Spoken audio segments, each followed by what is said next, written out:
नमस्कार, मैं हरकिशन प्रजापति। आज हम स्ट्रेस यानी तनाव के बारे में दो कहानी सुनेंगे। तनाव आज के ज़माने में सभी को होता है। भगवद गीता का पहला अध्याय भी तो अर्जुन विषाद योग से ही शुरू होता है। एक राजा था और इसका एक सेवक था। राजा के पास सब कुछ था, फिर भी वो बहुत दुखी रहता था। और इसका सेवक बहुत गरीब था, झोपड़ी में रहता था, कुछ भी नहीं था, फिर भी बहुत खुश रहता था। राजा सोचता है मेरे पास सब कुछ है, मैं इतना दुखी क्यों, और इसके पास कुछ नहीं है, वो इतना सुखी क्यों। इसने प्रधान से ये सवाल किया। प्रधान मुस्कुराते हुए बोलता है, महाराज, वो सेवक 99 क्लब का सदस्य नहीं है, इसलिए बहुत खुश है। राजा बोलता है, मेरी तो समझ में नहीं आ रहा, आप क्या बोल रहे हो। प्रधान बोलता है, चलो मैं सब कुछ समझा देता हूँ। प्रधान एक थैले में 99 सोने के सिक्के रखता है, थैले को बांध देता है, और जब नौकर उसकी झोपड़ी में शाम को जाने वाला होता है, तब झोपड़ी के सामने रास्ते पे वो थैला छोड़ देता है। फिर राजा और प्रधान एक पेड़ के पीछे छिप जाते हैं। नौकर हंसते हंसते नाचते नाचते रोड से गुजरता है, झोपड़ी के सामने आता है तो रास्ते पे वो थैला देखता है। थैला उठा के वो झोपड़ी की ओर भागता है। झोपड़ी में जाके थैला खोलता है।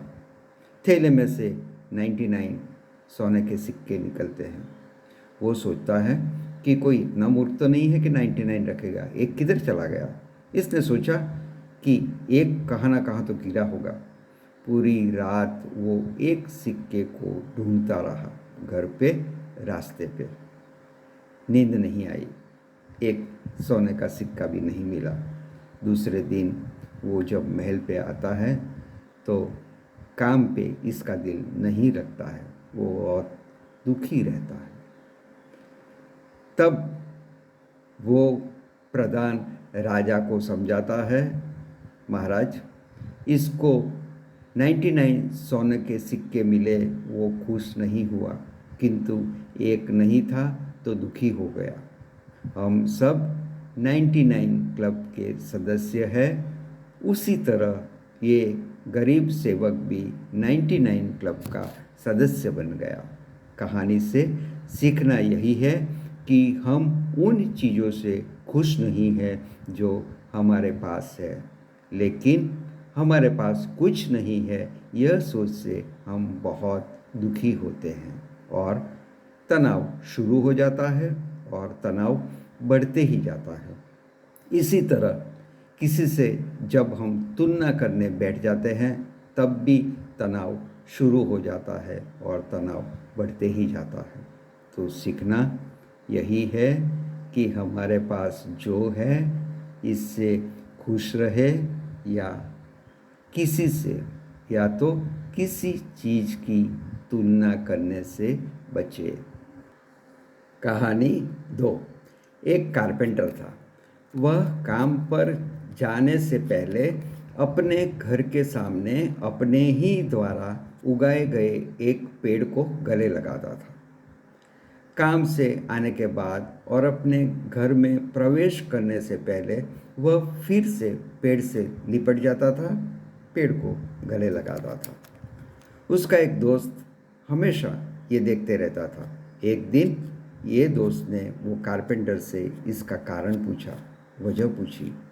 कारपेंटर मुस्कुराते हुए जवाब देता है, मैं अपने घर और परिवार का सारा दुख दर्द, सारा तनाव पेड़ पे रख देता हूँ और काम पे चला जाता हूँ, और जब मैं काम से वापस लौटता हूँ तो मेरे कार्यस्थल का सारा दुख दर्द, सारे तनाव इस पेड़ पे रख देता हूँ और मैं घर में प्रवेश करता हूँ।